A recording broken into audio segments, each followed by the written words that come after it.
أعوذ بالله من الشيطان الرجيم. بسم الله الرحمن الرحيم.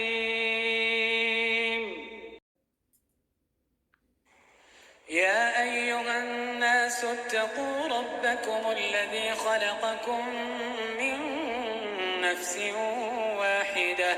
وخلق منها زوجها وبث منهما رجالا كثيرا ونساء واتقوا الله الذي تساءلون به والأرحام إن الله كان عليكم رقيبا. وآتوا اليتامى أموالهم ولا تتبدلوا الخبيث بالطيب ولا تأكلوا أموالهم إلى أموالكم إنه كان حوبا كبيرا. وإن خفتم ألا تقسطوا في اليتامى فانكحوا ما طاب لكم من النساء مثنى وثلاث ورباع. فإن خفتم ألا تعدلوا فواحدة أو ما ملكت أيمانكم ذلك أدنى ألا تعولوا. وآتوا النساء صدقاتهن نحلة فإن طبن لكم عن شيء منه نفسا فكلوه هنيئا مريئا. ولا تؤتوا السفهاء أموالكم التي جعل الله لكم قياما وارزقوهم فيها واكسوهم وقولوا لهم قولا معروفا. وابتلوا اليتامى حتى إذا بلغوا النكاح فإن آنستم منهم رشدا فادفعوا إليهم أموالهم ولا تأكلوها إسرافا وبدارا أن يكبروا. ومن كان غنيا فليستعفف ومن كان فقيرا فليأكل بالمعروف. فإذا دفعتم إليهم أموالهم فأشهدوا عليهم وكفى بالله حسيبا. للرجال نصيب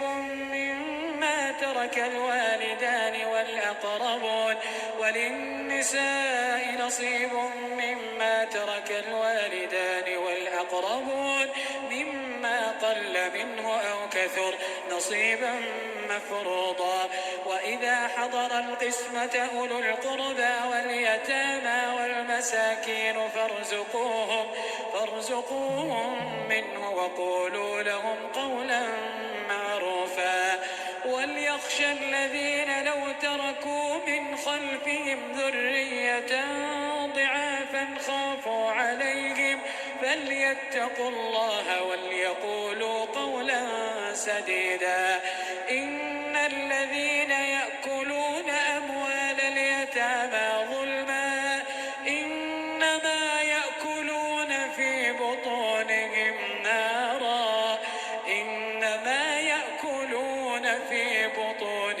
نارا وسيصلون سعيرا. يوصيكم الله في أولادكم للذكر مثل حظ الأنثيين فإن كن نساء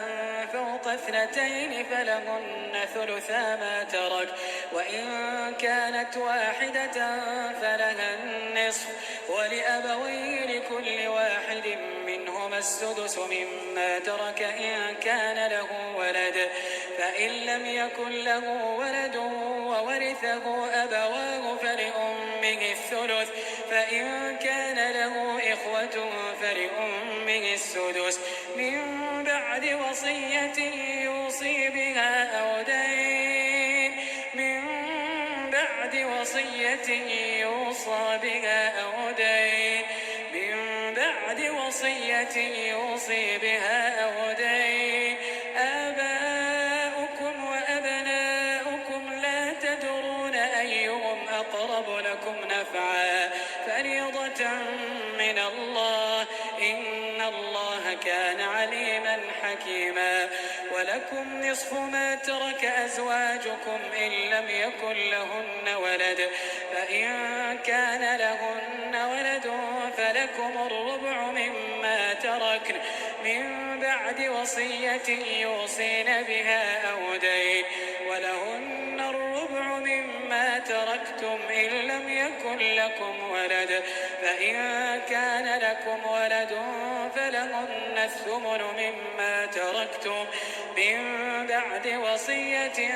توصون بها أو دين وإن كان رجل يورث كلالة أو امرأة وله أخ أو أخت فلكل واحد منهما السدس فإن كانوا أكثر من ذلك فهم شركاء في الثلث من بعد وصية يوصى بها أو دين غير مضار وصية من الله والله عليم حليم تلك حدود الله ومن يطع الله ورسوله يدخله جنات تجري من تحتها الأنهار خالدين فيها وذلك الفوز العظيم ومن يعص الله ورسوله ويتعد حدوده يدخله نارا خالدا فيها وله عذاب مهين واللاتي يأتين الفاحشة من نسائكم فاستشهدوا عليهن 4 منكم فإن شهدوا فامسكوهن في البيوت حتى يتوفاهن الموت أو يجعل الله لهن سبيلا واللذان يأتيانها منكم فآذوهما فإن تابا وأصلحا فأعرضوا عنهما إن الله كان توابا رحيما إنما التوبة على الله للذين يعملون السوء بجهالة ثم يتوبون من قريب فأولئك يتوب الله عليهم وكان الله عليما حكيما وليست التوبة للذين يعملون السيئات حتى إذا حضر أحدهم الموت قال إني تبت الآن ولا الذين يموتون وهم كفار أولئك أعتدنا لهم عذابا أليما يا أيها الذين آمنوا لا يحل لكم أن ترثوا النساء كرها يا أيها الذين آمنوا لا يحل لكم أن ترثوا النساء كرها ولا تعضلوهن لتذهبوا ببعض ما آتيتموهن إلا أن يأتين بفاحشة مبينة وعاشروهن بالمعروف فإن كرهتموهن فعسى أن تكرهوا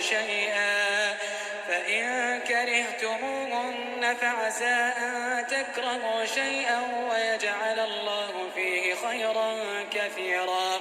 وإن أردتم استبدال زوج مكان زوج وآتيتم إحداهن قنطارا فلا تأخذوا منه شيئا أتأخذونه بهتانا وإثما مبينا وكيف تأخذونه وقد أفضى بعضكم إلى بعض وأخذن منكم ميثاقا غليظا ولا تنكحوا ما نكح آباؤكم من النساء إلا ما قد سلف إنه كان فاحشة ومقتا وساء سبيلا حرمت عليكم أمهاتكم وبناتكم وأخواتكم وعماتكم وخالاتكم وبنات الأخ وبنات الأخت وأمهات وأمهاتكم اللاتي أرضعنكم وأخواتكم من الرضاعة وأمهات نسائكم وربائبكم اللاتي في حجوركم من نسائكم اللاتي دخلتم بهن فإن لم تكونوا دخلتم بهن فلا جناح عليكم وحلائل أبنائكم الذين من أصلابكم وأن تجمعوا بين الأختين إلا ما قد سلف إن الله كان غفورا رحيما والمحصنات من النساء إلا ما ملكت أيمانكم كتاب الله عليكم وأحل لكم ما وراء ذلكم أن تبتغوا بأموالكم محصنين غير مسافحين فما استمتعتم به منهن فآتوهن أجورهن فريضة ولا جناح عليكم فيما تراضيتم به من بعد الفريضة إن الله كان عليما حكيما ومن لم يستطع منكم طولا أن ينكح المحصنات المؤمنات فمما ملكت أيمانكم من فتياتكم المؤمنات والله أعلم بإيمانكم بعضكم من بعض فانكحوهن بإذن أهلهن وآتوهن أجورهن بالمعروف محصنات غير مسافحات ولا متخذات أخدان فإذا أحصن فإن أتين بفاحشة فعليهن نصف ما على المحصنات من العذاب ذلك لمن خشي العنة منكم وأن تصبروا خير لكم والله غفور رحيم يريد الله ليبين لكم ويهديكم سنن الذين من قبلكم ويتوب عليكم والله عليم حكيم والله يريد أن يتوب عليكم ويريد الذين يتبعون الشهوات أن تميلوا ميلا عظيما يريد الله أن يخفف عنكم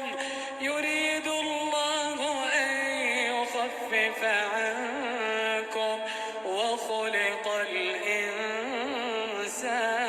ضعيفا يا أيها الذين آمنوا لا تأكلوا أموالكم بينكم بالباطل إلا أن تكون تجارة عن تراض منكم ولا تقتلوا أنفسكم إن الله كان بكم رحيما ومن يفعل ذلك عدوانا وظلما فسوف نصليه نارا وكان ذلك على الله يسيرا إن تجتنبوا كبائر ما تنهون عنه نكفر عنكم سيئاتكم وندخلكم مدخلا كريما ولا تتمنوا ما فضل الله به بعضكم على بعض للرجال نصيب مما اكتسبوا وللنساء نصيب مما اكتسبن واسألوا الله من فضله إن الله كان بكل شيء عليما ولكل جعلنا موالي مما ترك الوالدان والأقربون والذين عقدت أيمانكم فآتوهم نصيبهم إن الله كان على كل شيء شهيدا الرجال قوامون على النساء بما فضل الله بعضهم على بعض وبما أنفقوا من أموالهم فالصالحات قانتات حافظات للغيب بما حفظ الله واللاتي تخافون نشوزهن فعظوهن واهجروهن في المضاجع واضربوهن فإن أطعنكم فلا تبغوا عليهن سبيلا إن الله كان عليا كبيرا وإن خفتم شقاق بينهما فابعثوا حكما من أهله وحكما من أهلها إن يريدا إصلاحا يوفق الله بينهما إن الله كان عليما خبيرا واعبدوا الله ولا تشركوا به شيئا وبالوالدين إحسانا وبذي القربى واليتامى والمساكين والجار ذي القربى والجار الجنب والصاحب بالجنب وابن السبيل وما ملكت أيمانكم إن الله لا يحب من كان مختالا فخورا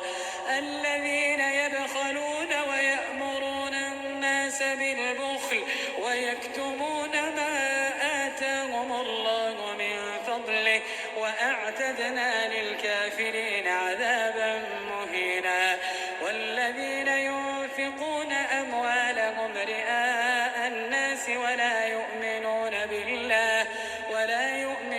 بالله ولا باليوم الآخر ومن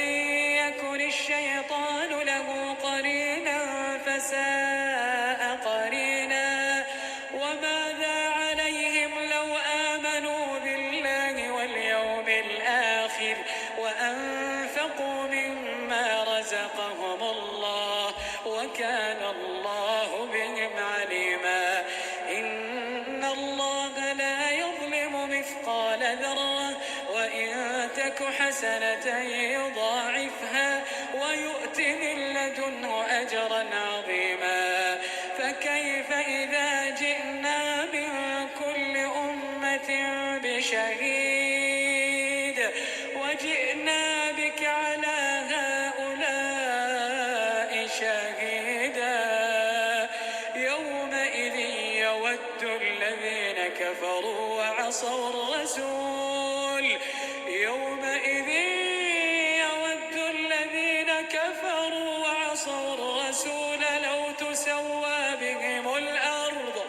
لو تسوى بهم الأرض ولا يكتمون الله حديثا يا أيها الذين آمنوا لا تقربوا الصلاة وأنتم سكارى حتى تعلموا ما تقولون ولا جنبا إلا عابري سبيل حتى تغتسلوا وإن كنتم مرضى أو على سفر أو جاء أحد منكم من الغائط أو لامستم النساء فلم تجدوا ماء فتيمموا صعيدا طيبا فامسحوا بوجوهكم وأيديكم إن الله كان عفوا غفورا ألم تر إلى الذين أوتوا نصيبا من الكتاب يشترون الضلالة ويريدون أن تضلوا السبيل والله أعلم بأعدائكم وكفى بالله وليا وكفى بالله نصيرا من الذين هادوا يحرفون الكلم عن مواضعه ويقولون سمعنا وعصينا واسمع غير مسمع وراعنا ليا بألسنتهم وطعنا في الدين ولو أن سمعنا وأطعنا واسمع وانظرنا لكان خيرا لهم وأقوم ولكن لعنهم الله بكفرهم فلا يؤمنون إلا قليلا. يا أيها الذين أوتوا الكتاب آمنوا بما نزلنا مصدقا لما معكم من قبل أن نطمس وجوها فنردها على أدبارها أو نلعنهم كما لعنا أصحاب السبت وكان أمر الله مفعولا. إن الله لا يغفر أن يشرك به ويغفر ما دون ذلك لمن يشاء ومن يشرك بالله فقد افترى إثما عظيما. ألم تر إلى الذين يزكون أنفسهم بل الله يزكي من يشاء ولا يظلمون فتيلا. انظر كيف يفترون على الله الكذب وكفى به إثما مبينا. ألم تر إلى الذين أوتوا نصيبا من الكتاب يؤمنون بالجبت والطاغوت ويقولون للذين كفروا هؤلاء أهدى من الذين آمنوا سبيلا. أولئك الذين لعنهم الله ومن يلعن الله فلن تجد له نصيرا. أم لهم نصيب من الملك فإذا لا يؤتون الناس نقيرا. أم يحسدون الناس على ما آتاهم الله من فضله أم يحسدون الناس على ما آتاهم الله من فضله فقد آتينا آل إبراهيم الكتاب والحكمة وآتيناهم ملكا عظيما. فمنهم من آمن به ومنهم من صد عنه وكفى بجهنم سعيرا. إن الذين كفروا بآياتنا سوف نصليهم نارا كلما نضجت جلودهم بدلناهم جلودا غيرها كلما نضجت جلودهم بدلناهم جلودا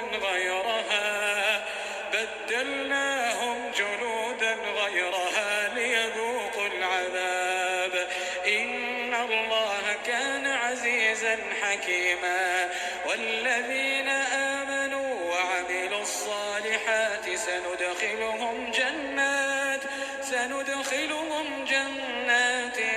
تجري من تحتها الأنهار خالدين فيها أبدا لهم فيها أزواج مطهرة وندخلهم ظلا ظليلا.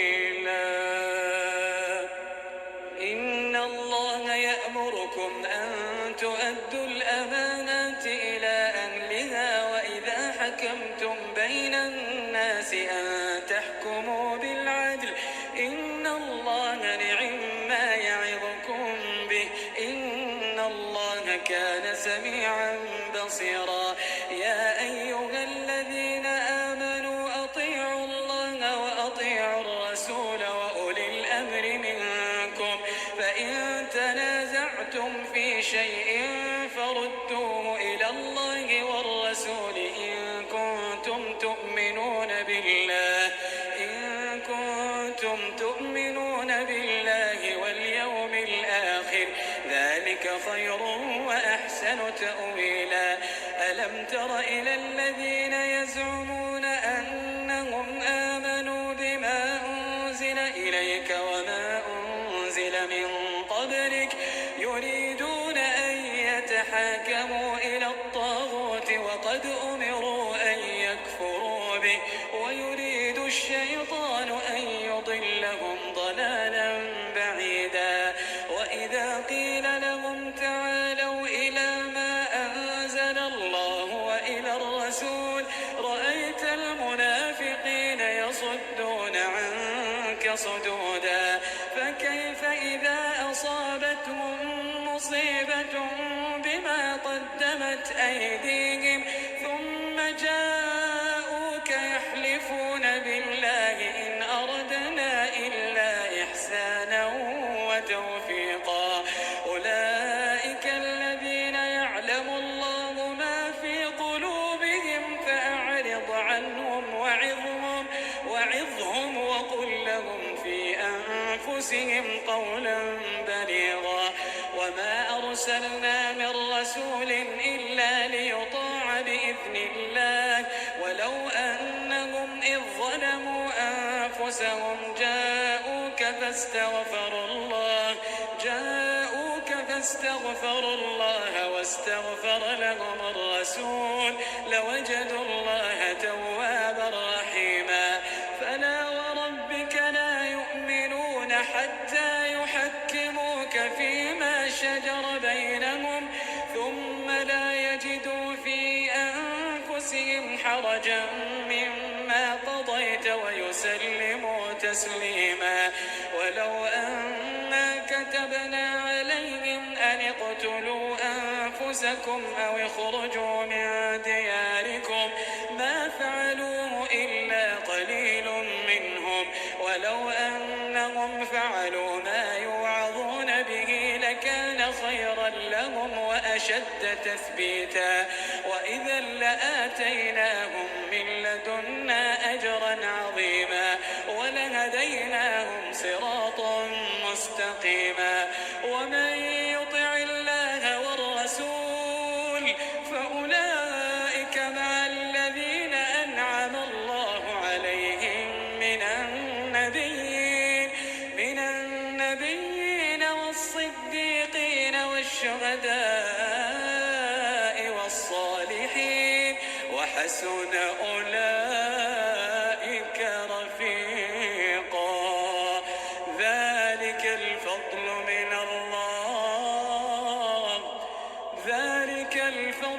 من الله وكفى بالله عليما يا أيها الذين آمنوا خذوا حذركم فانفروا ثبات أو انفروا جميعا وإن منكم لمن ليبطئن فإن أصابتكم مصيبة قال قد أنعم الله علي إذ لم أكن معهم شهيدا ولئن أصابكم فضل من الله ليقولن كأن لم تكن بينكم وبينه مودة يا ليتني كنت معهم فأفوز فوزا عظيما فليقاتل في سبيل الله الذين يشرون الحياة الدنيا بالآخرة ومن يقاتل في سبيل الله فيقتل أو يغلب فسوف نؤتيه أجرا عظيما وما لكم لا تقاتلون في سبيل الله والمستضعفين من الرجال والنساء والولدان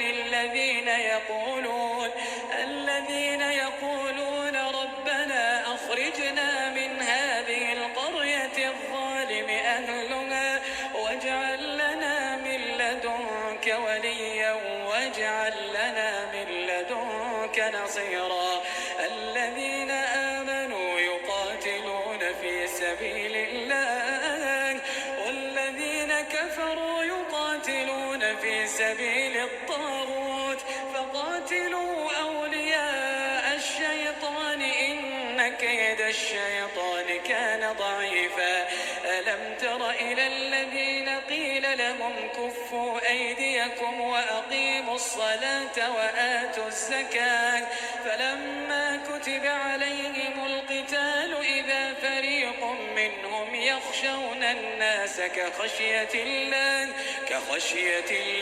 أو أشد خشية وقالوا ربنا لم كتبت علينا القتال لولا أخرتنا إلى أجل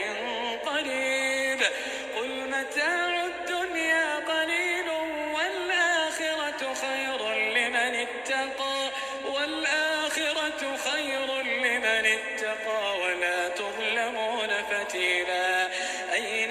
تكونوا يدرككم الموت ولو كنتم في بروج مشيدة وإن تصبهم حسنة يقولوا هذه من عند الله وإن تصبهم سيئة يقولوا هذه من عندك قل كل من عند الله فما لهؤلاء القوم لا يكادون يفقهون حديثا ما أصابك من حسنة فمن الله وما أصابك من سيئة فمن نفسك وأرسلناك للناس رسولا وكفى بالله شهيدا من يطع الرسول فقد أطاع الله ومن تولى فما أرسلناك عليهم حفيظا ويقولون طاعة فإذا برزوا من عندك بيت طائفة منهم غير الذي تقول والله يكتب ما يبيتون فأعرض عنهم وتوكل على الله وكفى بالله وكيلا أفلا يتدبرون القرآن ولو كان من عند غير الله لوجدوا فيه اختلافا كثيرا وإذا جاءهم أمر من الأمن أو الخوف أذاعوا به ولو ردوه إلى الرسول وإلى أولي الأمر منهم لعلمه الذين يستنبطونه منهم ولولا فضل الله عليكم ورحمته لاتبعتم الشيطان إلا قليلا فقاتل في سبيل الله لا تكلف إلا نفسك وحرض المؤمنين عسى الله أن يكف بأس الذين كفروا والله أشد بأسا وأشد تنكيلا من يشفع شفاعة حسنة يكن له نصيب منها ومن يشفع شفاعة سيئة يكن له كفل منها وكان الله على كل شيء مقيتا وإذا حييتم بتحية فحيوا بأحسن منها أو ردوها إن الله كان على كل شيء حسيبا الله لا إله إلا هو ليجمعنكم إلى يوم القيامة لا ريب فيه ومن أصدق من الله حديثا فما لكم في المنافقين فئتين والله أركسهم بما كسبوا أتريدون أن تهدوا من أضل الله ومن يضلل الله فلن تجد له سبيلا ودوا لو تكفرون كما كفروا فتكونون سواء فلا تتخذوا منهم أولياء حتى يهاجروا في سبيل الله فإن تولوا فخذوهم واقتلوهم حيث وجدتموهم ولا تتخذوا منهم وليا ولا نصيرا إلا الذين يصلون إلى قوم بينكم وبينهم ميثاق أو جاءوكم حصرت صدورهم أن يقاتلوكم أو يقاتلوا قومهم ولو شاء الله لسلطهم عليكم فلقاتلوكم فإن اعتزلوكم فلم يقاتلوكم وألقوا إليكم السلم فما جعل الله لكم عليهم سبيلا ستجدون آخرين يريدون أن يأمنوكم ويأمنوا قومهم كلما ردوا إلى الفتنة أركسوا فيها فإن لم يعتزلوكم ويلقوا إليكم السلم ويكفوا أيديهم فخذوهم واقتلوهم حيث ثقفتموهم وأولئك لكم عليهم سلطانا مبينا. وما كان لمؤمن أن يقتل مؤمنا إلا خطأ، ومن قتل مؤمنا خطأ فتحرير رقبة مؤمنة ودية مسلمة إلى أهله إلا أن يصدقوا، فإن كان من قوم عدو لكم وهو مؤمن فتحرير رقبة مؤمنة، وإن كان من قوم بينكم وبينهم ميثاق فدية مسلمة إلى أهله وتحرير رقبة مؤمنة. فمن لم يجد فصيام شهرين متتابعين توبة من الله، وكان الله عليما حكيما. ومن يقتل مؤمنا متعمدا فجزاؤه جهنم خالدا فيها وغضب الله عليه ولعنه وأعد له عذابا عظيما. يا أيها الذين آمنوا إذا ضربتم في سبيل الله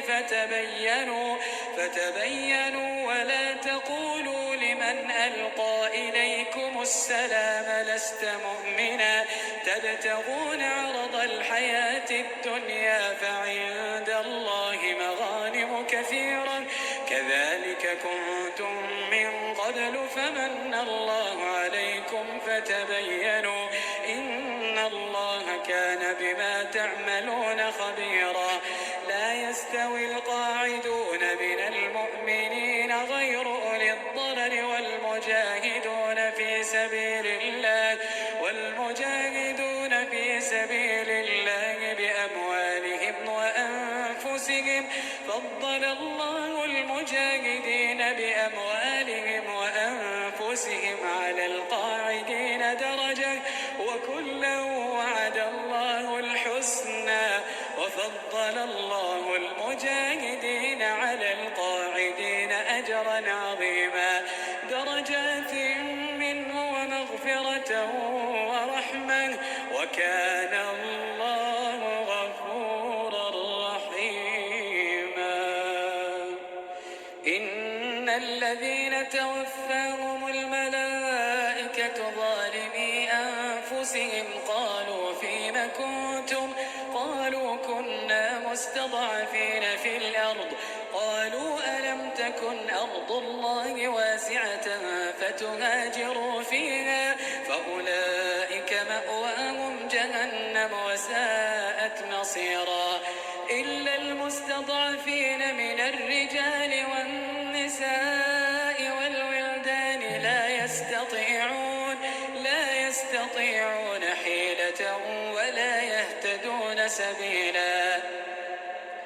فأولئك عسى الله أن يعفو عنهم وكان الله عفوا غفورا. ومن يهاجر في سبيل الله يجد في الأرض مراغما كثيرا وسعة ومن يخرج من بيته مهاجرا إلى الله ورسوله ثم يدركه الموت فقد وقع أجره على الله وكان الله غفورا رحيما. وإذا ضربتم في الأرض فليس عليكم جناح أن تقصروا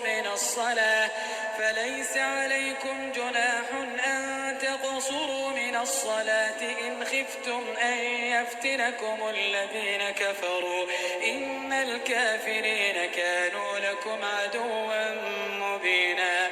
وإذا كنت فيهم فأقمت لهم الصلاة فلتقم طائفة منهم معك وليأخذوا أسلحتهم فإذا سجدوا فليكونوا من ورائكم ولتأت طائفة أخرى لم يصلوا فليصلوا معك وليأخذوا حذرهم وأسلحتهم ود الذين كفروا لو تغفلون عن أسلحتكم وأمتعتكم فيميلون عليكم ميلة واحدة. ولا جناح عليكم إن كان بكم أذى من مطر أو كنتم مرضى أن تضعوا أسلحتكم وخذوا حذركم إن الله أعد للكافرين عذابا مهينا. فإذا قضيتم الصلاة فاذكروا الله قياما وقعودا وعلى جنوبكم فإذا اطمأننتم فأقيموا الصلاة إن الصلاة كانت على المؤمنين كتابا موقوتا. ولا تهنوا في ابتغاء القوم إن تكونوا تألمون فإنهم يألمون كما تألمون وترجون من الله ما لا يرجون وكان الله عليما حكيما. إنا أنزلنا إليك الكتاب بالحق لتحكم بين الناس بما أراك الله ولا تكن للخائنين خصيما واستغفر الله إن الله كان غفورا رحيما. ولا تجادل عن الذين يختانون أنفسهم إن الله لا يحب من كان خوانا أثيما. يستخفون من الناس ولا يستخفون من الله وهو معهم إذ يبيتون ما لا يرضى من القول وكان الله بما يعملون محيطا. ها أنتم هؤلاء جادلتم عنهم في الحياة الدنيا فمن يجادل الله عنهم يوم القيامة أم من يكون عليهم وكيلا. ومن يعمل سوءا أو يظلم نفسه ثم يستغفر الله يجد الله غفورا رحيما. ومن يكسب إثما فإنما يكسبه على نفسه وكان الله عليما حكيما. ومن يكسب خطيئة أو إثما ثم يرم به بريئا فقد احتمل بهتانا وإثما مبينا. ولولا فضل الله عليك ورحمته لهمت طائفة منهم أن يضلوك وما يضلون إلا أنفسهم وما يضرونك من شيء. وأنزل الله عليك الكتاب والحكمة وعلمك ما لم تكن تعلم وكان فضل الله عليك عظيما. لا خير في كثير من نجواهم إلا من أمر بصدقة أو معروف أو إصلاح بين الناس ومن يفعل ذلك ابتغاء مرضات الله فسوف نؤتيه أجرا عظيما. ومن يشاقق الرسول من بعد ما تبين له الهدى ويتبع غير سبيل المؤمنين نوله ما تولى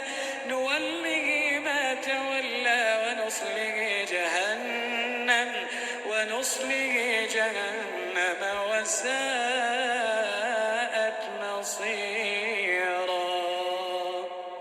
إن الله لا يغفر أن يشرك به ويغفر ما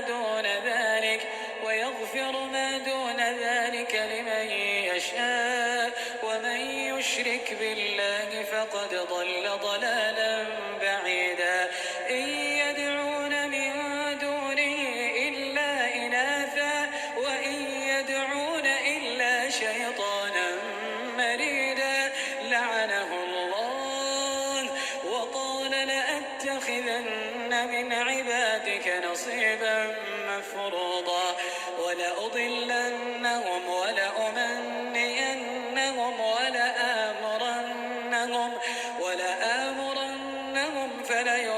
لتبتكن آذان الأنعام ولآمرنهم فليغيرن خلق الله ومن يتخذ الشيطان وليا من دون الله فقد خسر خسرانا مبينا يعدهم ويمنيهم وما يعدهم الشيطان إلا غرورا أولئك مأواهم جهنم ولا يجدون عنها محيصا والذين آمنوا وعملوا الصالحات سندخلهم جنات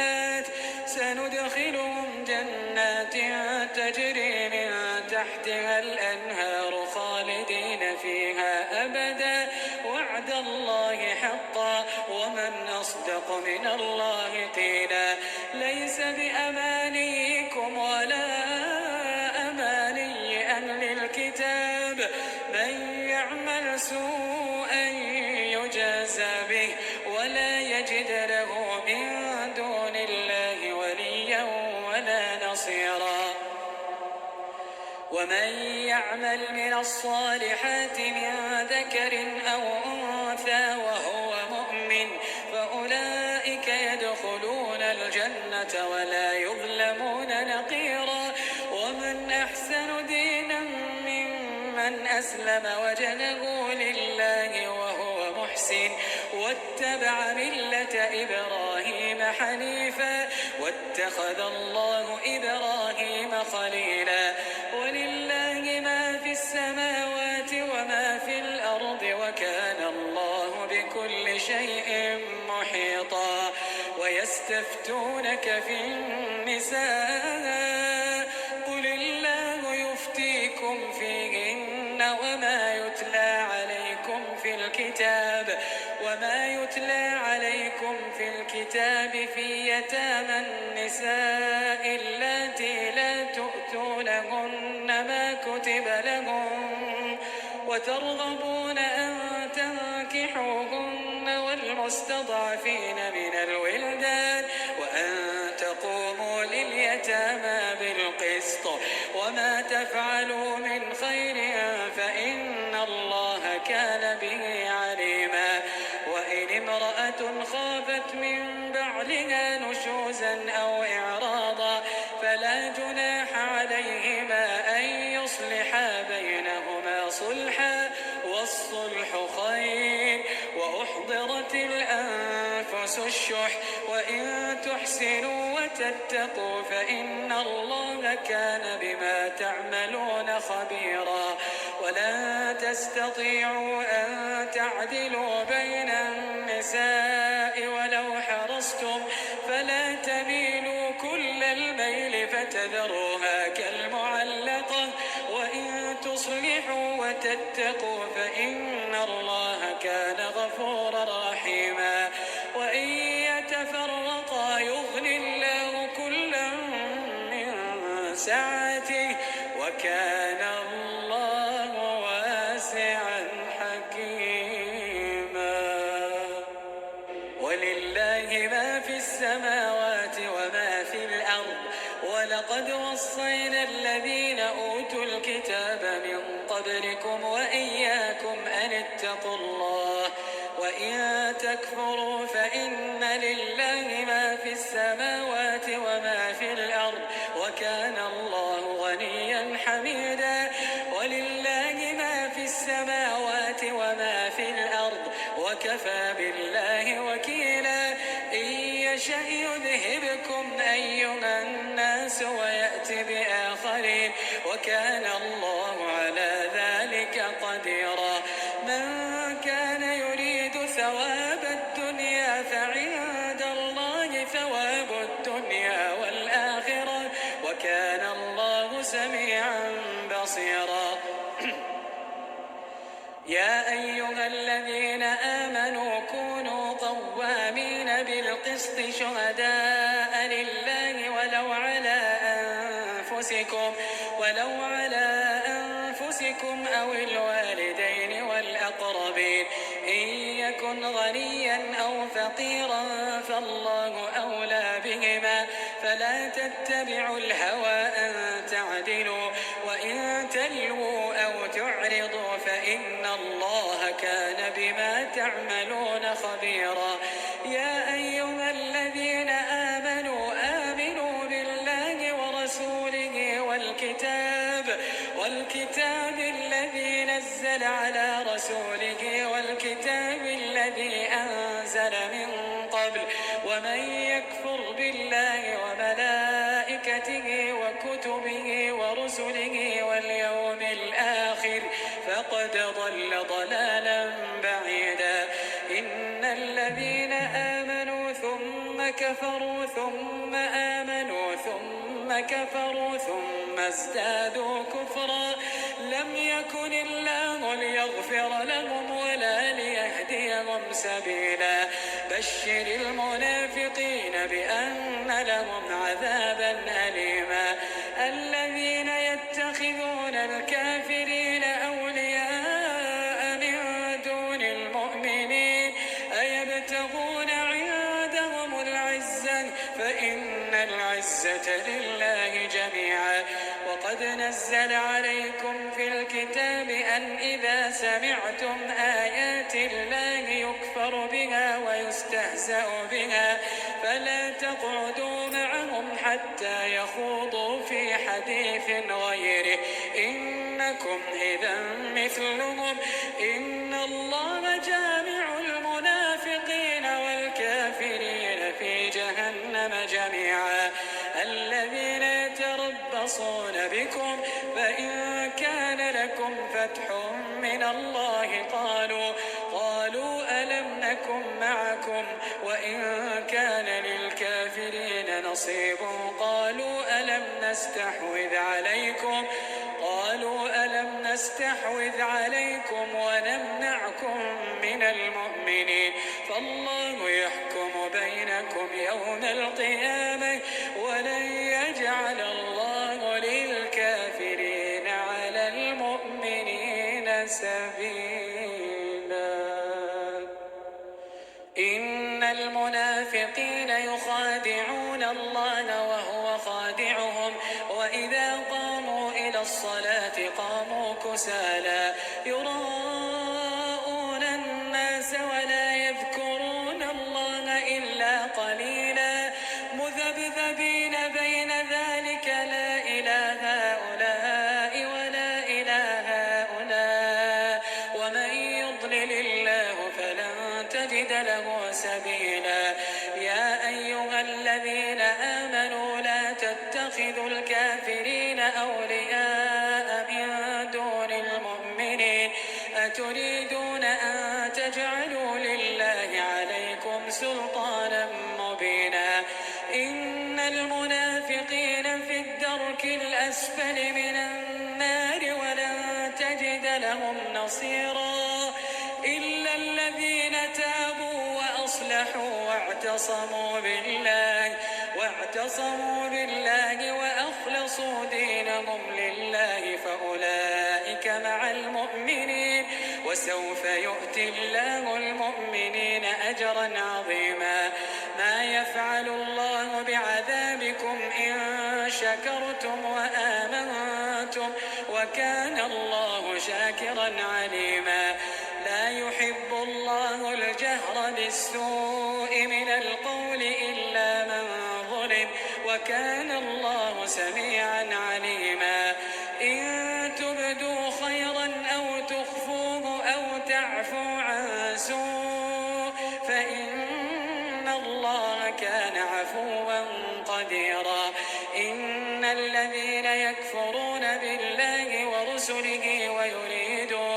ويريدون أن يفرقوا بين الله ورسله ويقولون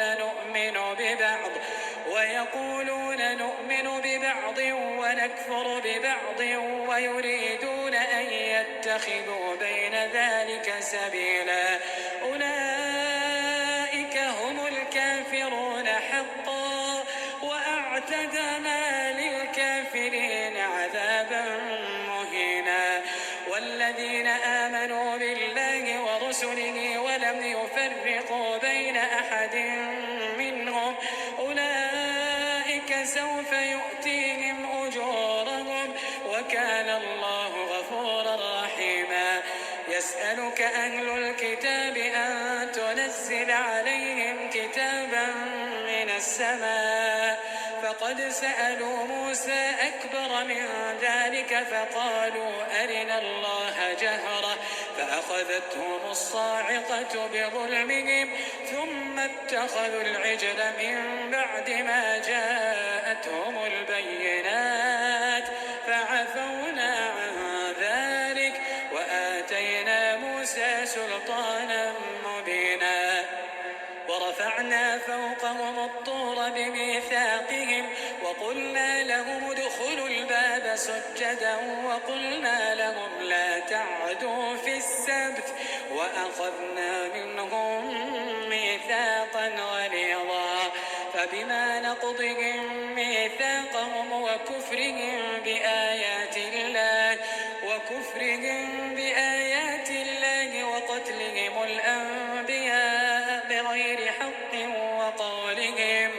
وقتلهم الأنبياء بغير حق وقولهم قلوبنا غلف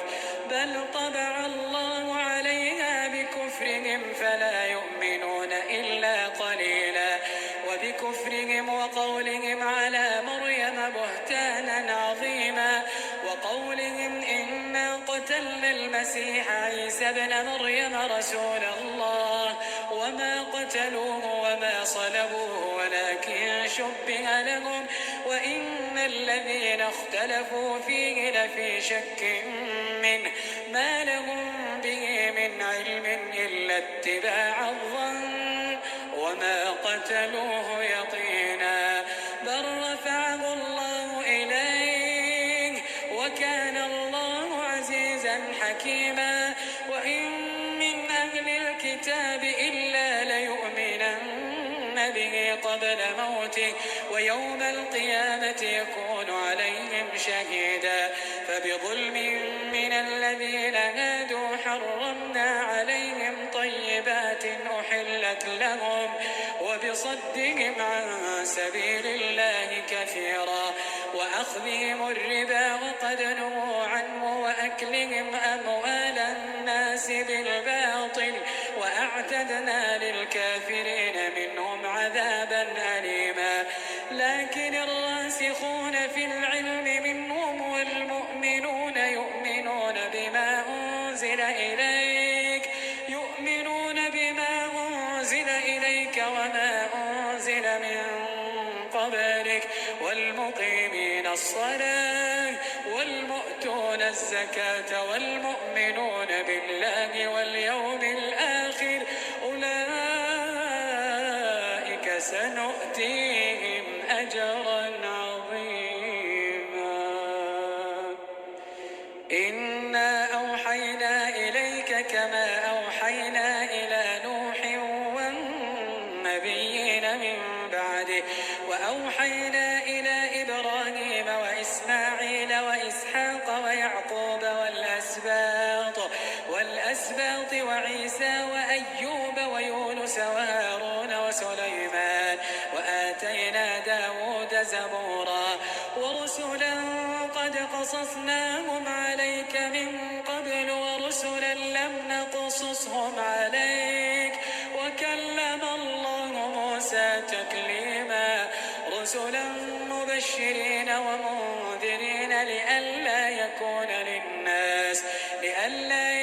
للناس على الله حجة بعد الرسل وكان الله عزيزا حكيما. لكن الله يشهد بما أنزل إليك أنزله بعلمه والملائكة يشهدون وكفى بالله شهيدا. إن الذين كفروا وصدوا عن سبيل الله قد ضلوا ضلالا بعيدا. إن الذين كفروا وظلموا لم يكن الله ليغفر لهم ولا ليهديهم طريقا إلا طريق جهنم خالدين فيها أبدا وكان ذلك ذلك على الله يسيرا. يا أيها الناس قد جاءكم الرسول بالحق من ربكم فآمنوا خيرا لكم، وإن تكفروا فإن لله ما في السماوات والأرض وكان الله عليما حكيما. يا أهل الكتاب لا تغلوا في دينكم ولا تقولوا على الله إلا الحق،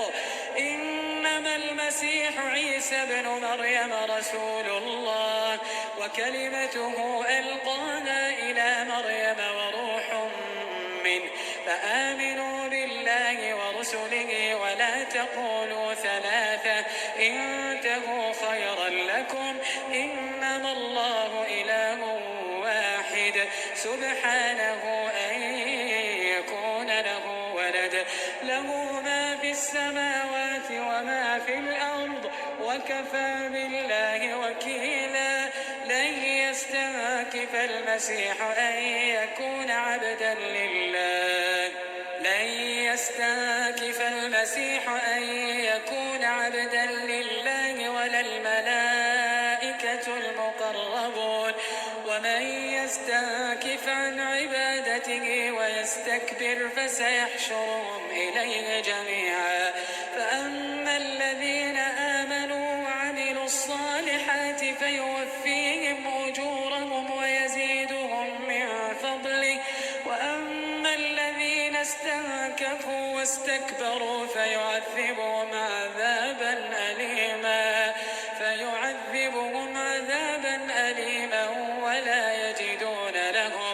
ولا يجدون لهم من دون الله وليا ولا نصيرا.